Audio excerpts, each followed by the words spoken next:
I saw a Wubsy episode last night that affected my mental state. The best way I can describe it is otherworldly, like something was trying to get in my head and say something. Whenever the show was scheduled to come on, that was the only episode that showed up, for whatever reason. It was nowhere near the length of an average rerun either. In fact, it was really short, around 5 or 6 minutes tops. I showed my roommate what I saw to his face, and he called me a nutcase. I snapped a photo of it to see if my friends believed me, but the picture somehow came up looking like it came from a normal episode. Telling them got me nowhere too, as they kept saying the episode was non-existent. I'm not as fucking idiotic as they think I am. I know what I saw, and I know it's going to have me killed. I don't know when or how. It could happen at the end of what I'm typing right now. But before that happens, I have to spread the warning. The start of the episode, if you could even call it that, had Wubsy's alarm clock ring right next to his bed. After it stopped, I thought the intro was going to play like always, but instead, I was greeted with nothing but the muffled tweeting of birds outside of his window. When he left his bed, he looked bored out of his mind, like he had been sitting through a long game of chess. Wubsy said absolutely nothing. In fact, he didn't speak for the entire episode. At all. The most he ever did was express his emotions through action, but I'll get to that later. He walked over to the slide leading below his room, and then the camera panned to his face, with the background unfocused. His tail suddenly fell limp, and began slithering up his body, curling around his torso like a snake. I heard whispers as the yellow gerbil dude simply stood there, immobile. The whispers were all bunched together, and I couldn't make it out entirely. But I do remember one of the voices saying something about discipline? It then cuts to Wubsy walking out of his treehouse, and passing 3 of his friends at a playground, Huggy, Buggy, and Earl.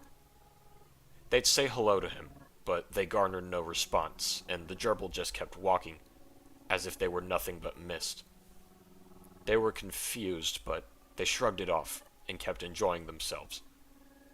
Honestly, this part felt awfully familiar.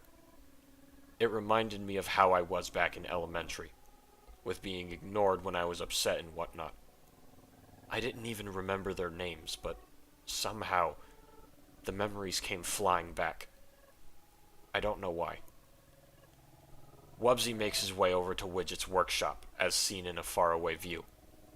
He walks inside while his friend is working on something, but it wasn't shown, so I have no idea what it was. It didn't seem to be important by the time everything was done, though. Behind Widget's back, he began to search through her toolbox, carefully placing each tool he pulled out in a pile next to his feet. Upon hearing the rustling noises, Widget approaches him. Little buddy? If you wanted to borrow something, you could have just asked me. Just like with the 3 kids at the playground, Wubsy still didn't respond. It was like he was purposefully ignoring everyone in his path for whatever reason. Were they not worth his time? Did he have something planned? He pulled out what seemed to be a tension wrench, before tossing it behind his back and catching it with his tail. He then walked away to where the entrance was. Seeing as how her close friend barged in and took something that didn't belong to him, Widget raced to the entrance to get Wubsy's attention, trying to be as kind as possible. Hey, wait a minute! I need that tension wrench from... Wait. Why do you even need that anyway? Once she says this, Wubsy turns around and gives Widget a glare. His eyes squinted. He had this uncharacteristically rancid scowl on his face, which made his friend back up upon seeing it. Before spitting in her face like a rude prick and going somewhere else, he spoke to Widget. Wubsy didn't even sound like himself, at all. He sounded quiet and adult-like.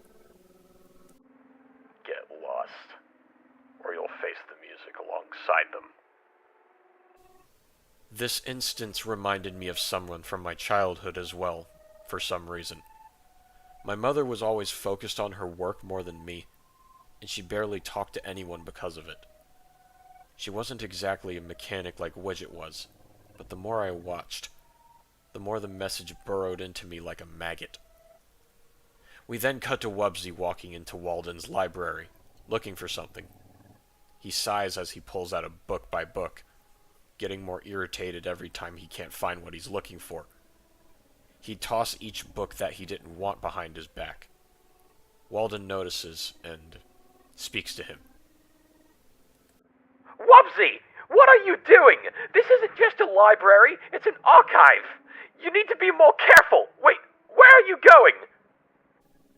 Walden waves his arms around, trying to get Wubsy's attention to no avail. The only response he got was Wubsy's footsteps, saunting out of his entrance doorway, as if this wasn't a big deal. Before he left, I noticed he had a book in his hand, but I didn't know what it was for. No, this was getting too personal. Walden's behavior reminded me way too much of my father's affair. To put it simply, my mother was cheated on. The lady my father committed adultery with literally ran a library. She always told me that I'll pay for the book if I lose it before leaving the place. I'm scared. Finally, then came Daisy's house. Wubsy rang her doorbell and patiently waited for her to open the door. The door would open, and there she was, greeting the yellow gerbil with a happy smile. Well, good morning, Wubsy. I'm having a tea party if you would like to join. Wubsy shoved Daisy out of the way, not even saying a word. It wasn't even a simple shove either. He literally grabbed the poor girl by her dress and tossed her to the side, like a toy. He began searching through her drawers and shelves for a few seconds as Daisy watched. She looked like she was about to get up, but stayed down anyway in fear of getting herself hurt. After pulling out a box of matches from one of Daisy's drawers, he made his way over to her and forcefully plucked a few things out of her hair. The girl yelped with each tug, and then opened her eyes to see what Wubsy pulled out. It was her hairpins, around 4 to be exact. Her hair was then let down in a straight yet messy formation. Just as she was about to scold Wubsy and ask why he did that, he left, not even saying a word like how he was at Walden's. Daisy reminded me of a girl from my class, in fucking junior high. Someone who was quite an overly ecstatic and annoying bitch, but I forgot about her entirely because she wasn't worth my time. What kind of wake-up call was this? That also begged the question. Why did Wubsy speak to Widget and show the most emotion with her, but he didn't do it with anyone else? We then fade to a night setting, with shots of Walden, Widget, and Daisy, all in their homes, trying to sleep, but continuously tossing and turning from how rude their good friend was to them. After some time of trying to sleep and failing, they all mutually decided that they had enough. Altogether, they angrily storm out of their houses. They march over to Wubsy's treehouse and meet up at the entrance.